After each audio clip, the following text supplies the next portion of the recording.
Me llamo Thomas y cuando tenía 18 años, trabajaba ocasionalmente como niñero en mi vecindario. No era un empleo regular, solo lo hacía cuando necesitaba dinero extra. La mayoría de las veces era sencillo, llegaba a las 7 de la noche y me iba a las 12, cuando los padres regresaban. Como dije, era fácil, aunque todo dependía del niño que tocara cuidar. Esa noche me tocaba cuidar nuevamente a Jennifer Michey. Los Michey vivían en una casa grande y antigua en las afueras de Salem, Massachusetts, en una calle tranquila con pocos vecinos. La casa tenía 2 pisos, una fachada blanca con contraventanas verdes y un jardín descuidado, como si nadie tuviera tiempo de cuidarlo. A un par de calles, comenzaba un pequeño bosque, denso y oscuro, que en las noches parecía un muro de sombras. La familia Michey me caía bien. Eran educados, amables y confiaban en mí. Siempre me pagaban puntual y hasta me dejaban comida en la nevera. Pero Jennifer, bueno, Jennifer era diferente. No me malinterpreten, Jennifer no era una niña mala. Pero era un torbellino. Un huracán de energía que nunca se detenía. Siempre tenía algo que decir, algo que hacer, algo que explorar. Le costaba seguir instrucciones y no entendía el concepto de hora de dormir. Thomas, Thomas. Mira lo que aprendí. Me gritó una vez, trepándose al respaldo del sofá antes de lanzarse de cabeza hacia el suelo. Casi me da un infarto. Con el tiempo, aprendí a lidiar con su energía inagotable. Jugábamos, veíamos películas, corríamos por el jardín. A veces, me sentía más como su hermano mayor que como su niñero. Pero había algo en Jennifer que me inquietaba, algo que no podía explicar del todo. Porque, a pesar de toda su energía, en ocasiones parecía triste. Había noches en las que, de repente, se quedaba callada. No era el cansancio de un niño después de un día ajetreado. Era diferente. Se sentaba en el sofá, abrazaba su peluche y miraba el suelo con una expresión que no pertenecía a una niña de 6 años. «Jennifer, ¿estás bien?», le preguntaba. Ella asentía sin mirarme, pero sus ojos decían otra cosa. Algunas veces intenté hacerla reír, contarle chistes o distraerla con juegos, pero esos momentos de tristeza siempre volvían. A veces la encontraba en su habitación, sentada en la cama, mirando la pared como si estuviera en otro lugar.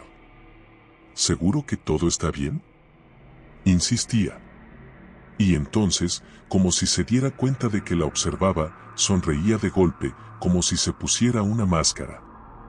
«Juguemos a las escondidas», exclamaba, y de repente volvía a ser la misma niña inquieta de siempre. Me convencí de que solo era su forma de ser. Tal vez tenía un mal día. Tal vez echaba de menos a sus padres cuando no estaban.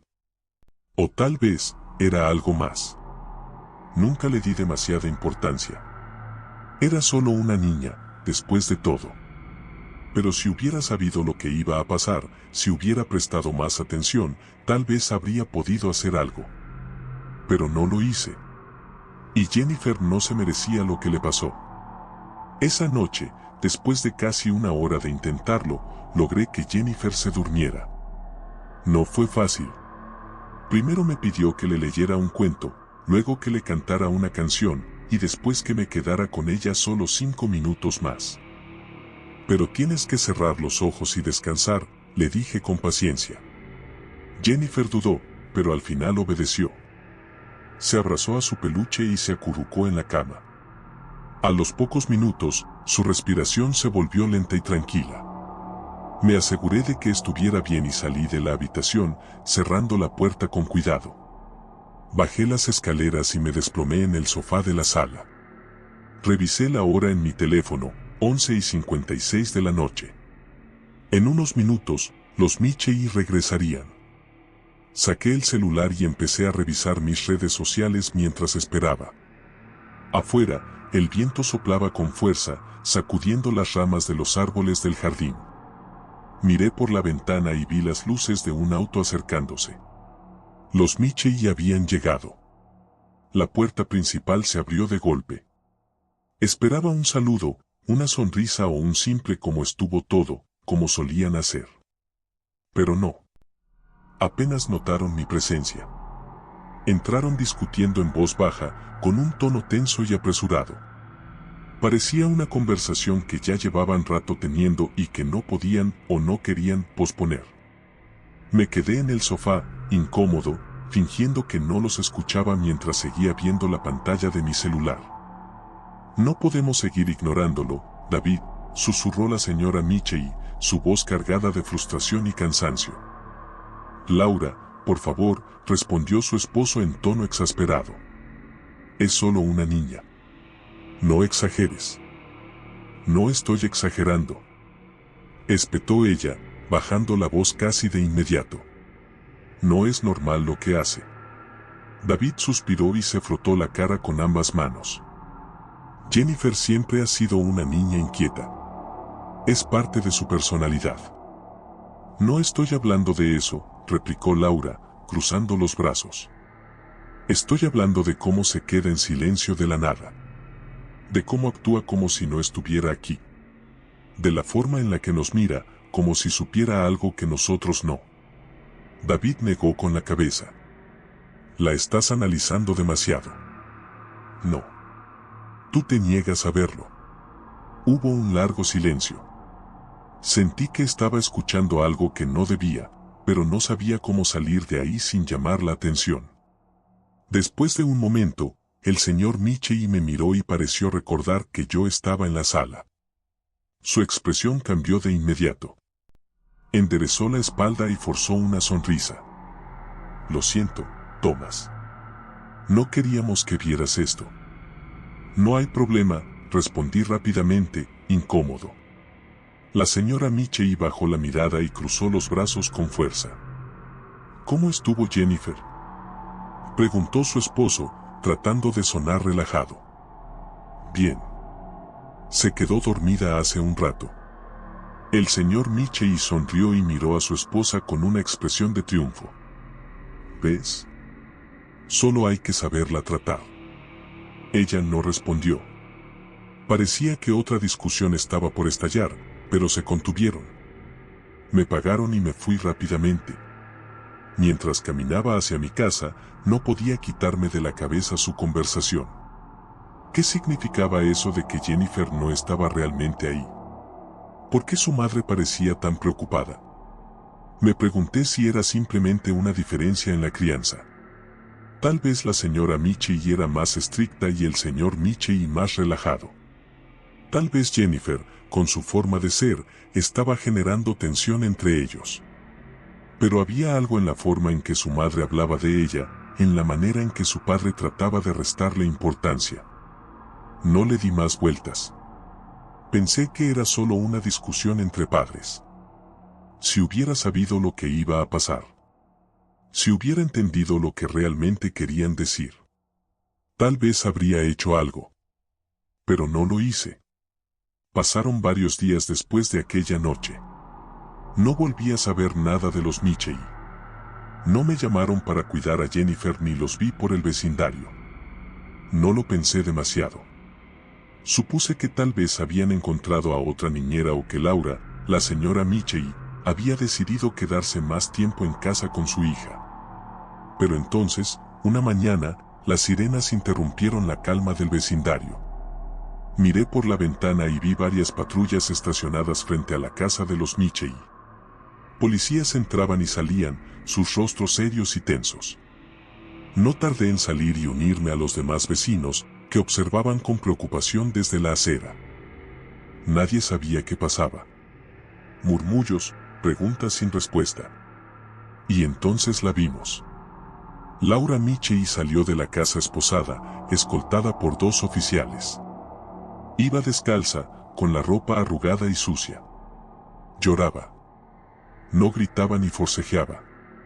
Solo sollozaba en silencio, como si se hubiera roto por dentro. Fue en la tarde cuando nos enteramos de la verdad. Laura había asesinado a Jennifer. No supe los detalles de inmediato. Solo escuché versiones fragmentadas, retazos de la historia que circulaban de boca en boca.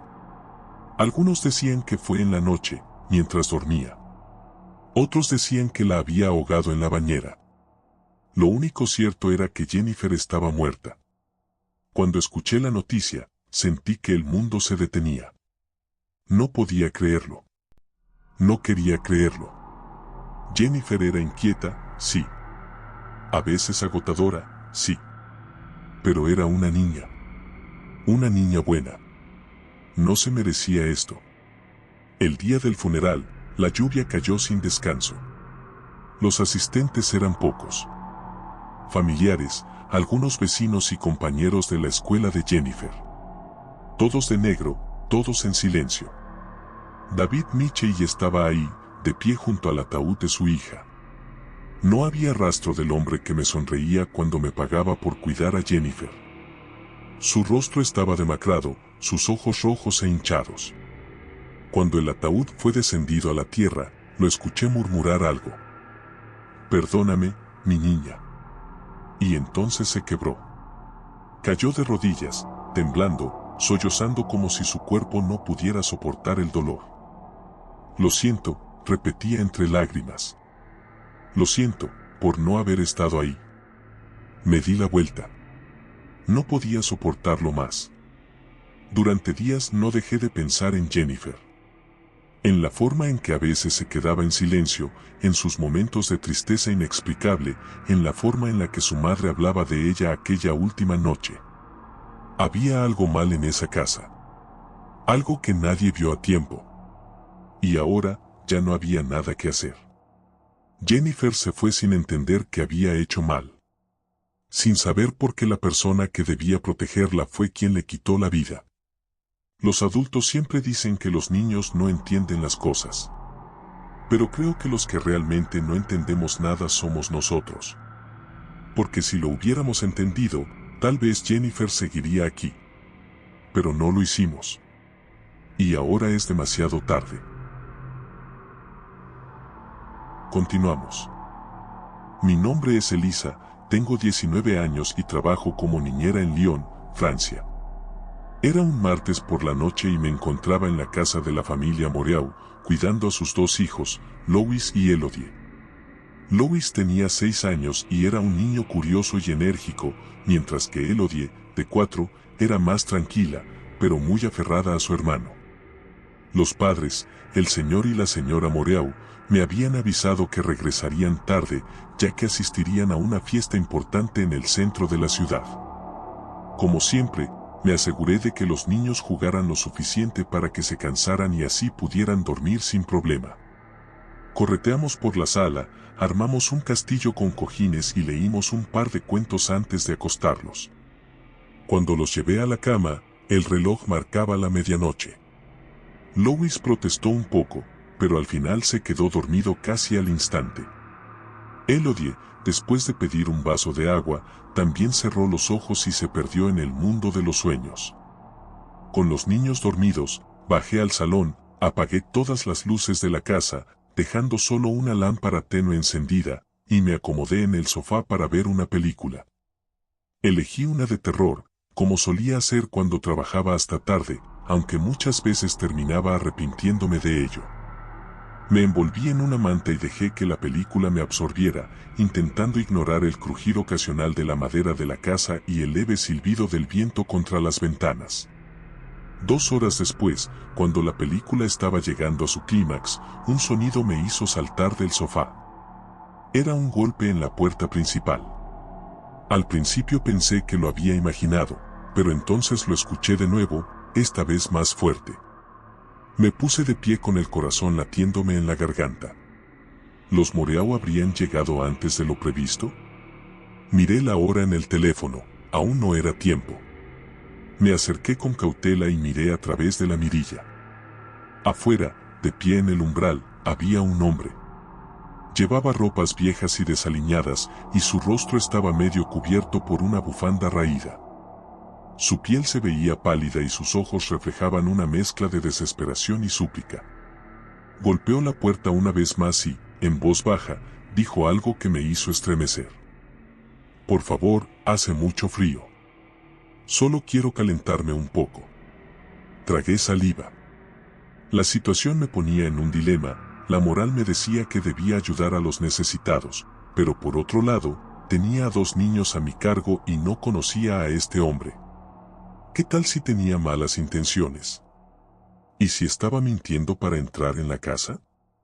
Una parte de mí quería creer que solo era un mendigo en busca de refugio, pero otra me gritaba que no abriera la puerta.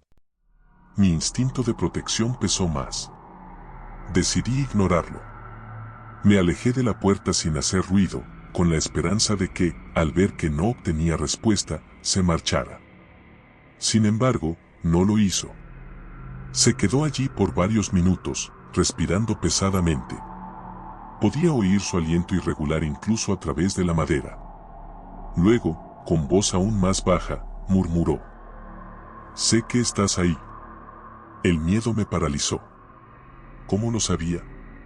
¿Me había escuchado moverme? Me quedé inmóvil, sin atreverme a respirar. Pasaron segundos que se sintieron como horas. Finalmente, escuché pasos alejándose lentamente. Me atreví a asomarme por la mirilla.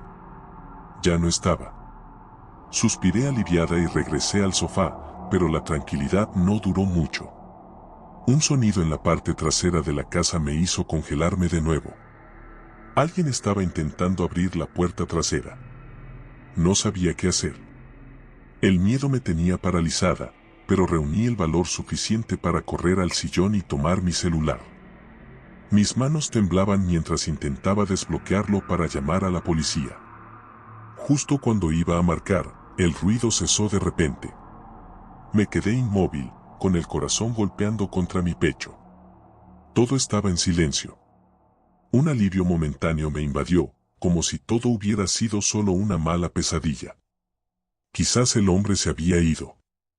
Quizás solo había sido mi imaginación jugando conmigo. Pero entonces, un estruendo rompió la calma. El vidrio de una de las ventanas se hizo añicos y el hombre irrumpió en la casa. Un grito escapó de mi garganta antes de que mis instintos tomaran el control. No podía pensar, solo correr. Subí las escaleras lo más rápido que pude, con el sonido de los vidrios crujiendo bajo sus pasos siguiéndome de cerca. Al llegar al segundo piso, vi a Lois de pie en el pasillo, con los ojos entrecerrados por el sueño y la confusión. «Lois, ven», susurré con urgencia, tomándolo de la mano. Corrimos al cuarto de los niños, donde Elodie empezaba a despertarse, alarmada por el ruido. Cerré la puerta de golpe y aseguré el pestillo con manos temblorosas. Lois me miraba con los ojos abiertos de par en par, mientras Elodie sollozaba, abrazada a su hermano. «SHHH, todo estará bien», intenté calmarla, pero ni siquiera yo podía creer mis propias palabras. Mi respiración era errática, y mis latidos retumbaban en mis oídos. El silencio duró poco. Un golpe brutal sacudió la puerta de la habitación. «Abre. Abre la puerta», rugió una voz ronca y desesperada. Cada golpe hacía vibrar la madera. Me eché hacia atrás, cubriendo con mi cuerpo a los niños, que lloraban sin entender lo que estaba ocurriendo. Mis pensamientos se atropellaban. No había salida. Estábamos atrapados. De repente, el golpeteo cesó. Un segundo de silencio, y luego, un fuerte golpe, más seco que los anteriores. Después, nada. No me atreví a moverme. No me atreví a respirar. Me quedé en el suelo, abrazando a los niños, con los ojos fijos en la puerta, esperando lo que fuera que viniera después. ¿Se había ido? ¿O solo estaba esperando a que saliéramos? La duda era peor que el miedo. ¿Qué había pasado afuera? Después de esos largos y paralizantes minutos en los que cada segundo parecía una eternidad, comprendí que no podía seguir refugiada en la incertidumbre. Con el corazón aún golpeando contra mi pecho y las manos heladas por el miedo, reuní el valor para enfrentar lo desconocido. Lentamente, me levanté y me dirigí hacia la puerta de la habitación, consciente de que quedarme allí encerrada no me protegería de lo que pudiera suceder afuera. Con el pestillo aún temblando en mis dedos, giré la cerradura y abrí la puerta. El pasillo se extendía en completa penumbra, un silencio inquietante que parecía gritar advertencias. Sin detenerme a dudar, bajé las escaleras con paso vacilante, cada escalón resonando en mi mente como un eco de lo que había vivido. El miedo se mezclaba con la determinación de saber la verdad, aunque mi corazón me suplicara que corriera en sentido contrario. Al llegar al pie de las escaleras, la escena que se desplegó ante mis ojos me dejó sin aliento. El hombre, aquel ser que había tocado la puerta y susurrado en la oscuridad, yacía tendido en el suelo. Su cuerpo mostraba las secuelas de una caída brutal, el cuello se hallaba torcido en un ángulo antinatural, evidenciando el impacto violento que había sufrido al resbalar por las escaleras. La imagen era a la vez macabra y surrealista, el peligro había cesado, pero la realidad era más inquietante de lo que cualquier pesadilla podría imaginar. Durante unos minutos, me quedé allí, paralizada, observando cómo la penumbra se mezclaba con la crudeza de aquel trágico accidente. La confusión y el alivio se entrelazaban en mi interior. Al menos, pensaba, la amenaza inmediata había desaparecido. Sin embargo, el eco de sus últimas palabras, o quizás solo mi imaginación, seguía retumbando en mi mente. No pasó mucho tiempo antes de que el sonido de sirena se hiciera presente. Los vecinos, alertados por el tumulto, habían llamado a la policía. A lo lejos, las luces azules comenzaron a iluminar el exterior, y en cuestión de minutos, varios agentes llegaron a la casa. Con voz entrecortada y llena de incredulidad, les conté lo ocurrido, la aparición misteriosa, la violenta irrupción y, finalmente, el fatídico accidente en las escaleras. Los oficiales inspeccionaron la escena meticulosamente y confirmaron lo que mi intuición ya había dicho: el hombre había perdido la vida en la caída, su cuello fracturado de manera irreversible. Poco después, sonó el timbre de la puerta principal una vez más. Eran los padres de Louis y Elodie, visiblemente angustiados y confundidos al ver el revuelo. Al entrar, sus rostros reflejaban preocupación, pero también alivio al comprobar que sus hijos estaban a salvo. Mientras les relataba, entre sollozos y palabras temblorosas, la magnitud del suceso se iba asentando en mi mente. Louis y Elodie, en su inocencia, no lograban comprender del todo lo sucedido, pero yo sabía que esa noche se grabaría en mi memoria para siempre. La calma, tan esquiva durante esos momentos, finalmente regresó a la casa. La policía se encargó de todo lo demás, y los investigadores comenzaron a recabar detalles para entender el suceso. A medida que la noche avanzaba y las luces se atenuaban, me senté junto a los niños, intentando reconstruir, en silencio, los fragmentos de esa experiencia que desafiaban toda lógica. Aunque el peligro había pasado y no se produjo ningún otro incidente, la imagen del hombre tendido en el fondo de las escaleras, el sonido de sus golpes desesperados y su última súplica resonaban en mi interior. Cada vez que la oscuridad se cierne sobre mí, o cuando el silencio de la noche se vuelve ensordecedor, cierro los ojos y vuelvo a escuchar su murmullo: sé que estás ahí. Es un recordatorio imborrable de aquella noche en la que la realidad y la pesadilla se fusionaron en un instante. Esa experiencia, tan aterradora y extraña, ha dejado una huella imborrable en mi vida. A pesar de que, por fortuna, esa noche no se repitieron más incidentes y el peligro inmediato había cesado, el eco de aquel hombre me acompaña. Siempre recordaré su rostro desencajado y la desesperación en su voz, como un susurro en la oscuridad que me advierte que, a veces, la línea entre el miedo y el destino puede ser tan delgada como la sombra que se desliza por una escalera en la noche. Continuamos. Recuerdo aquella noche con una nitidez que aún me erige escalofríos en la espalda. Yo tenía 8 años y mi hermana, apenas 5, cuando sucedió algo que cambiaría nuestra infancia para siempre. Vivíamos en una acogedora casa de ladrillos en Beacon Hill, un barrio antiguo y pintoresco de Boston, Massachusetts.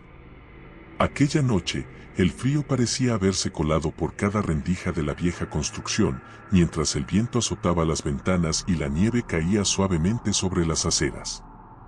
Habíamos pasado la tarde jugando en el salón, rodeados de juguetes y libros de cuentos, cuando de repente oí un golpe en la puerta principal.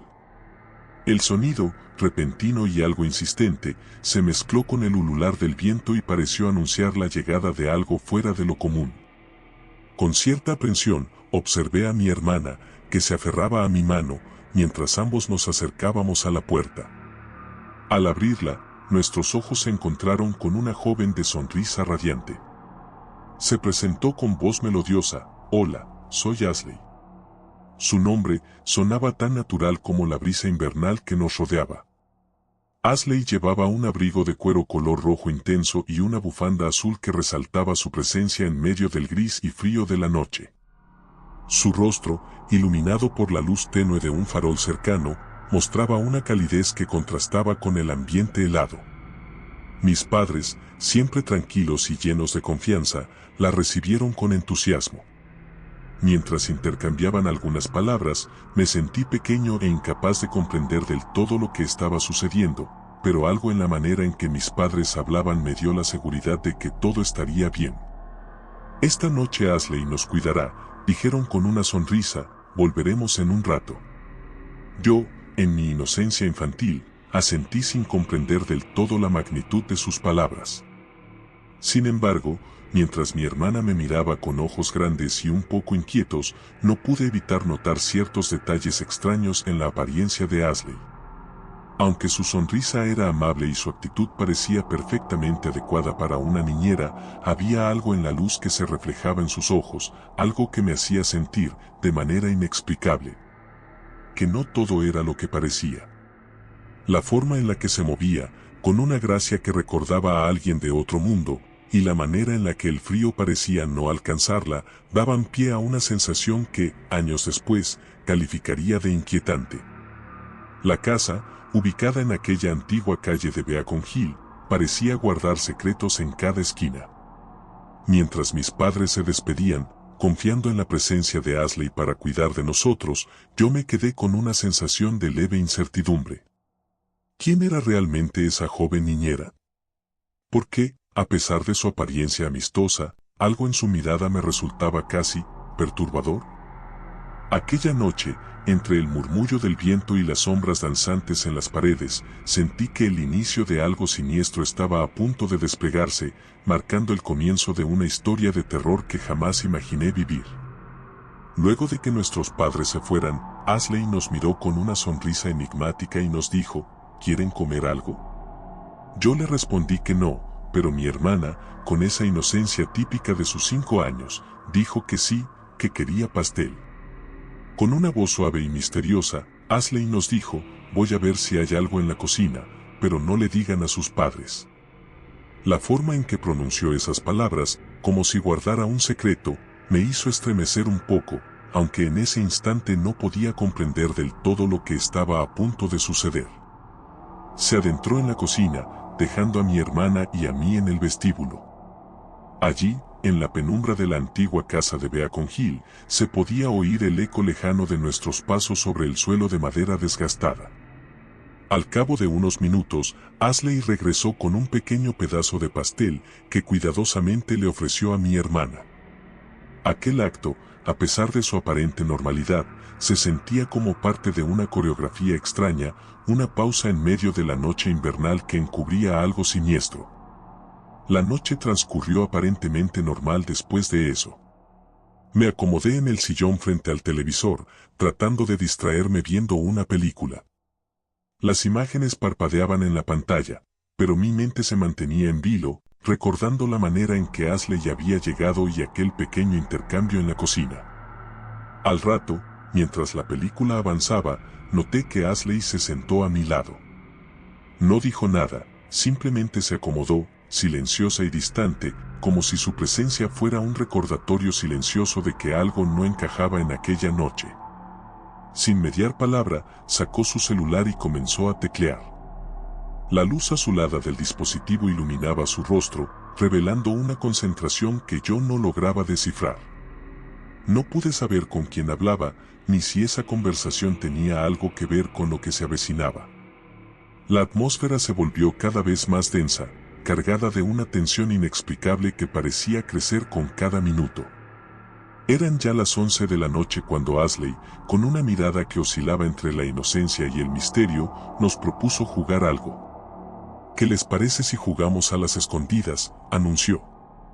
El que gane podrá pedir lo que quiera, agregó con voz dulce pero enigmática.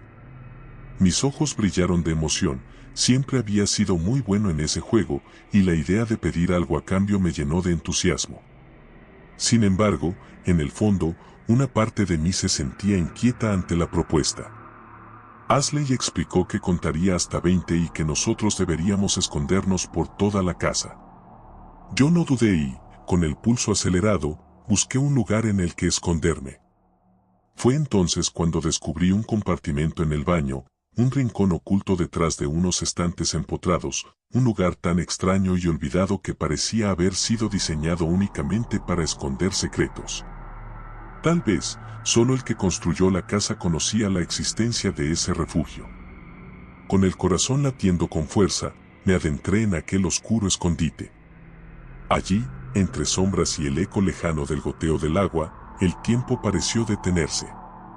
Esperé, esperando que Ashley terminara de contar y gritara, el juego se acabó. Pero pasaron 2 horas enteras y no se escuchó ni un solo grito ni risa. El silencio se hizo abrumador y la tensión se volvió casi insoportable. Con la inquietud creciendo en cada segundo, decidí salir de mi escondite. Lentamente, me deslicé fuera del compartimento y bajé al salón, donde esperaba encontrar a mis seres queridos. Sin embargo, lo que encontré fue una sala desierta. Las sombras parecían haberse multiplicado en cada rincón y un silencio opresivo inundaba la casa. No había rastro de Ashley ni de mi hermana, solo estaba yo, en medio de una soledad que helaba la sangre. No sabía qué hacer. Al principio, pensé que quizás mi hermana y Ashley solo se estaban escondiendo, como parte del juego que habíamos iniciado.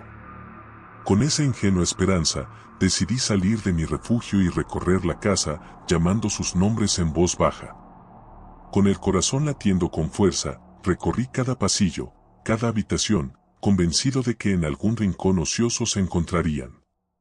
Sin embargo, a medida que avanzaba, el silencio se hacía más espeso y opresivo, y la incertidumbre me invadía con fuerza.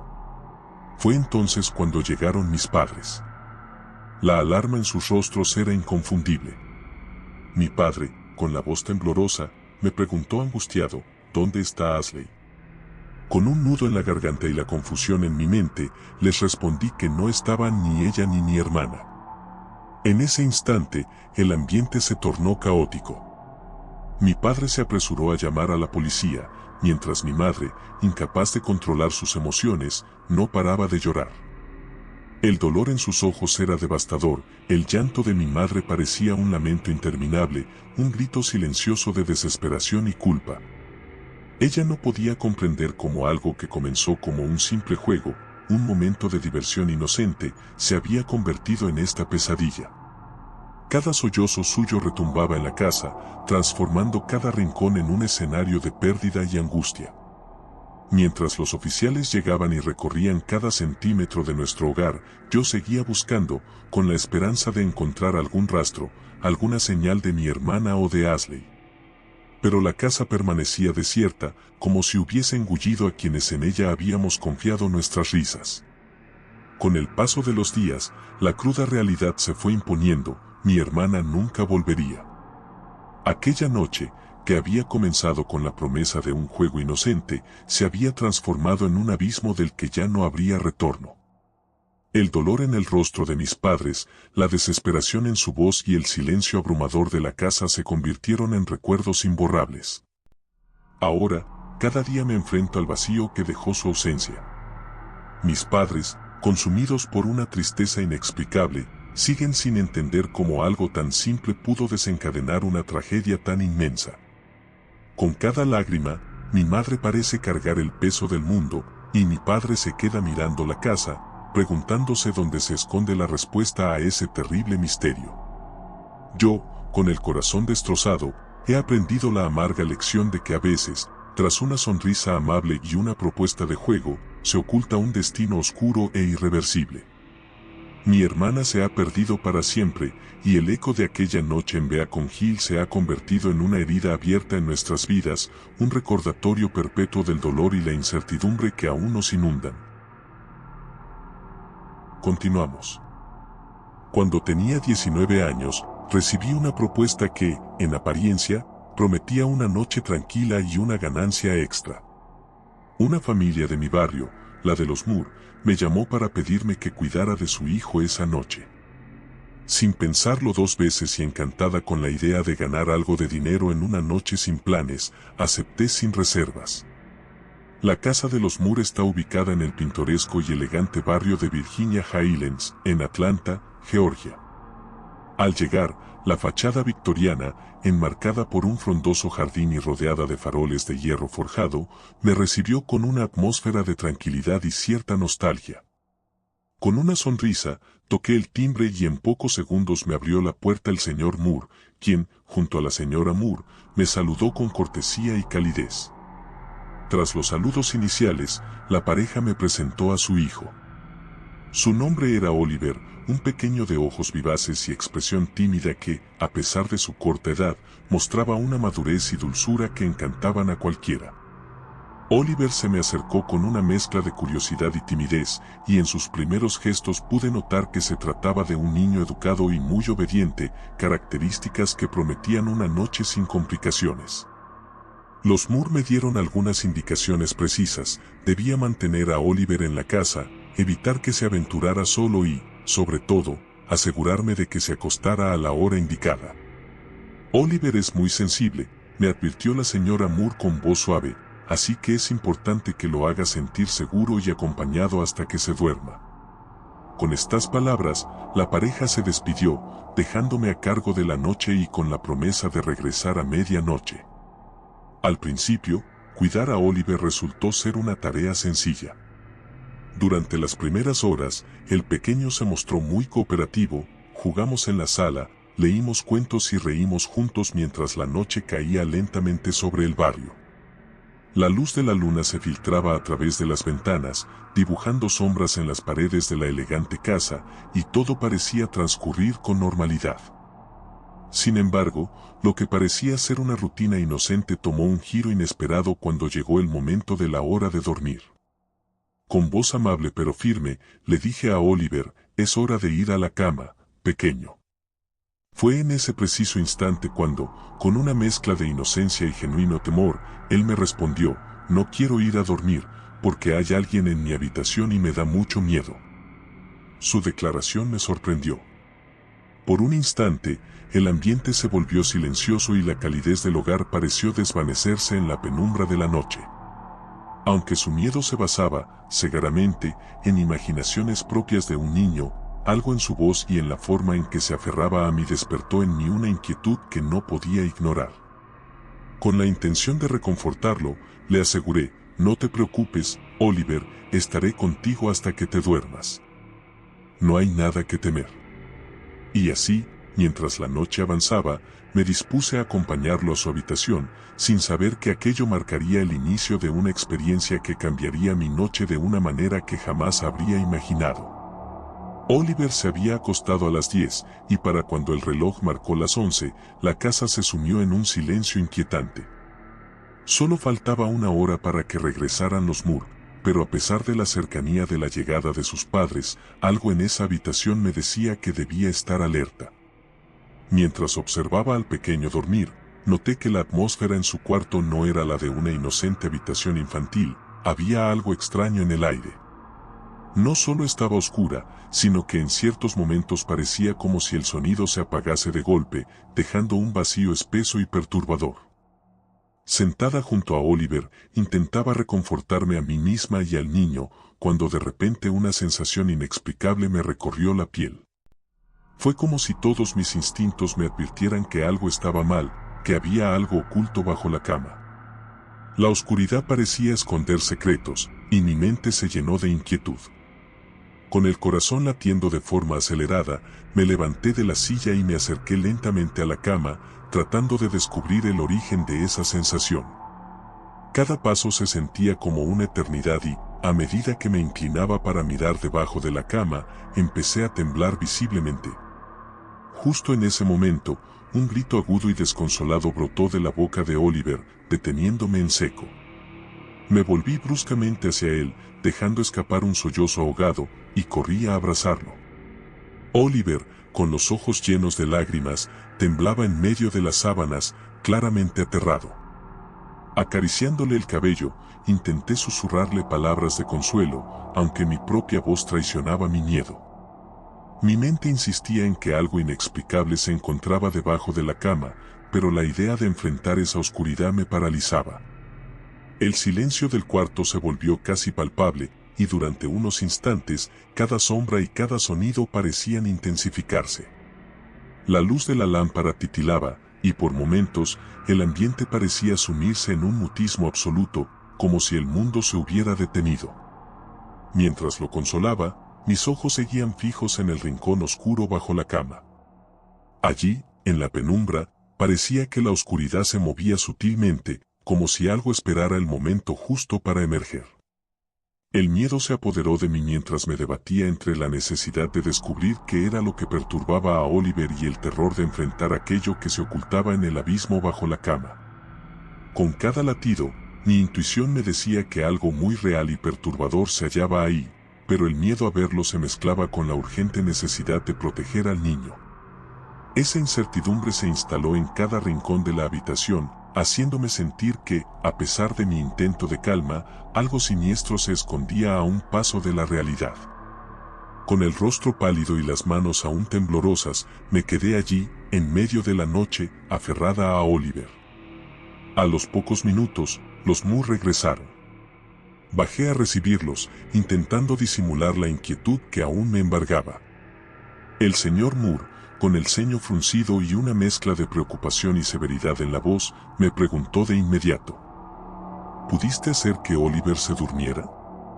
Asentí, tratando de mantener la calma, aunque en el fondo seguía aquella inquietud que había sentido al ver al pequeño temblar en la oscuridad. Con un tono algo vacilante, les conté que lo había acompañado y que parecía dormido, a pesar del temblor que se notaba en su llanto contenido. Sin embargo, sus rostros se tornaron aún más serios. La señora Moore, casi en un susurro lleno de pesar, me confesó que Oliver había estado sufriendo pesadillas durante casi un mes. Yo, en mi inocente convencimiento, pensaba que era algo pasajero, una tontería que se le acabaría quitando con el tiempo y el consuelo. Antes de que pudiera reaccionar o explicar mis reservas, la situación dio un giro inesperado y doloroso. Los Moore, llenos de una frustración acumulada y un dolor apenas disimulado, se volvieron violentos conmigo. A pesar de que me entregaron el dinero prometido por cuidar a Oliver, sus palabras y gestos se transformaron en agresiones físicas y verbales, dejándome marcado y confundido. En medio de aquel caos emocional, el temor y la culpa se mezclaban, haciéndome dudar de cada decisión tomada esa noche. La tragedia alcanzó su clímax 3 días después. Recibí la devastadora noticia de que Oliver se había quitado la vida. El golpe fue tan brutal que mi mundo se desplomó en un instante. La culpa me consumía, y en cada pensamiento revivía aquella noche en la que, a pesar de haberlo intentado, no logré disipar sus miedos. Todo se convirtió en un torbellino de pesar y desolación, y la pregunta que me atormentaba era si hubiera sido distinto si hubiese creído en el miedo sincero de un niño. Hoy, a pesar del dolor que aún llevo en el alma, encuentro en esta amarga experiencia una lección vital y, sorprendentemente, un rayo de esperanza. Comprendí de la manera más dura que los miedos y las palabras de nuestros hijos no son simples caprichos ni imaginaciones sin fundamento. Son expresiones de un mundo interior lleno de temores y angustias que, si se ignoran, pueden llevar a consecuencias irreparables. Oliver me enseñó que debemos aprender a escuchar y creer en lo que los niños nos comunican, por muy insignificante que pueda parecer. Esa fe, esa atención cuidadosa, es lo que puede tender un puente entre la oscuridad y la posibilidad de sanar. No se trata solo de protegerlos, sino de entender su lenguaje silencioso, de reconocer sus temores y actuar con compasión. A pesar de la tragedia, hoy abrazo la esperanza de que, al prestar oído a sus miedos y validar sus sentimientos, podemos marcar la diferencia en sus vidas. En honor a Oliver, me comprometo a ser una voz atenta y comprensiva, para que ningún niño se sienta solo en la oscuridad. Porque a veces, creerles a nuestros hijos puede ser el primer paso para transformar el dolor en una oportunidad de cambio y prevención, y para construir un futuro en el que el miedo se convierta en el eco de una lección aprendida, no en una tragedia sin retorno.